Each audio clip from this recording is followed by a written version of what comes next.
વડાપ્રધાન નરેન્દ્ર મોદીના કાર્યક્રમ માટે બંદોબસ્તમાં ફરજ બજાવતા 2 મહિલા કર્મચારીઓનું આજે એક ગમખ્વાર અકસ્માતમાં કરુણ મોત નીપજ્યું છે। આ ઘટના શહેરના 108 ઇમરજન્સી સેન્ટર નજીક બની હતી।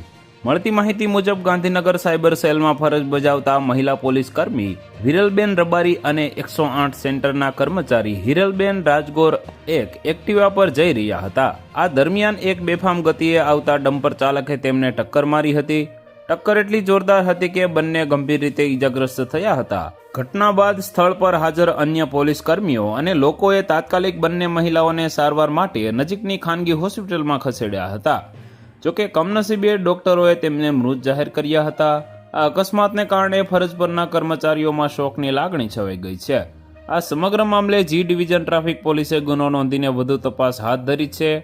આ ઘટનાએ સુરક્ષા બંદોબસ્ત દરમિયાન કર્મચારીઓની સલામતી અંગે ગંભીર સવાલો ઊભા કર્યા છે।